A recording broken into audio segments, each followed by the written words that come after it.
My name is Jill. I'm the general manager at School Rock, and I'm from New Jersey. I was born and raised there, and I started with music from a really young age. My mom was a professional pianist. She was accepted to Juilliard and ended up going to a small arts college up in New Hampshire for piano.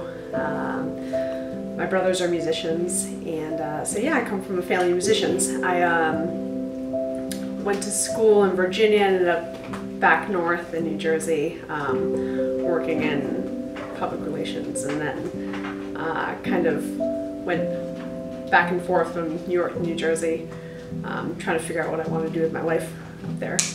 And I got started with School of Rock. It's kind of an interesting story. I was working at a ski resort in northern New Jersey, just doing PR work, kind of bouncing around to jobs, not sure what I wanted to do.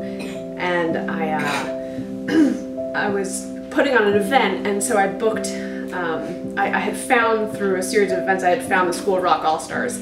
And so I had booked this team of kids basically to come and play music at this big snowboard event we had, and set the whole event up over a course of a couple months. And then I had the kids come in, not knowing at all what to expect.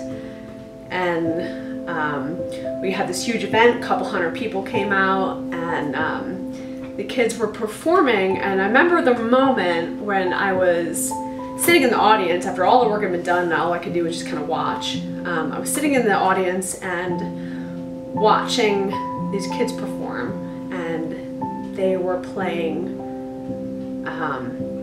Paranoid Android, the Radiohead song, and I was looking at the stage, and 5 out of the 6 players on stage were all females. They were all girls. Drummer, bass player, singer, guitar player, all girls. And for me, I had never seen that many girls perform rock instruments before, ever.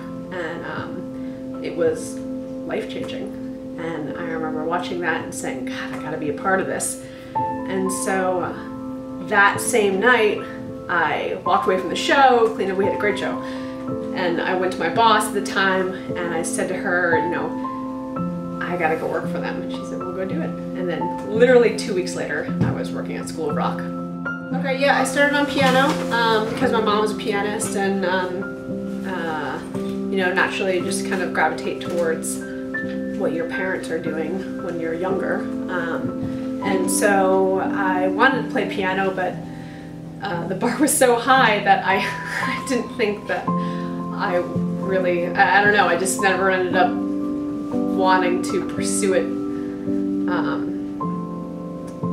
very hard. So anyhow, I started on piano, but then I ended up playing guitar because my brother played guitar. So piano and guitar is what I play. When I started with School of Rock, we only had, I think, 7 schools, and our corporate office was, I was working on a lazy boy recliner at I was our CEO's assistant, and so I was just working inside of a living room basically. And we slowly migrated into a bigger office. Our bigger office was 2 rooms, and so I remember sitting at the desk one day, and I think actually I had just had a big fight with my boyfriend at the time, and the phone rang, and I picked it up, and it was a woman with a really heavy southern drawl, and she said, you know, are y'all opening a school up in Charlotte? And I said, no ma'am, we're not. And she said, are you sure? And so I remember putting the phone down, and I leaned back and I said, you know, hey Matt, are we opening a school in Charlotte? And he said, yeah. And I said, can I go there and run it? And he said, okay. And I hung up the phone, and then 30 days later I was opening the School of Rock in Charlotte. So we opened up about 5.5 years ago, and we do guitar, bass, drums, keyboards, and vocal lessons. But really the primary program that we do at School of Rock is we do performance-based education. So we take kids out of just the lesson room and we take them onto the stage and have them have a live interaction with an audience. So that's really the highlight of what we do. We've got 12 teachers on staff, and we've been in Charlotte about 5.5 years now. I got to know Terrence through his son Asa taking lessons here for about 2.5 years on bass guitar and piano. And when Terrence approached me with the concept of Youthful Ambition, it really forced me to kind of look outside of our box of just doing lessons and band rehearsals, and kind of trying to think of like what other programs we could offer our students that would be beneficial to them in the long term, because not every kid wants to necessarily be in a rock band for the rest of their lives.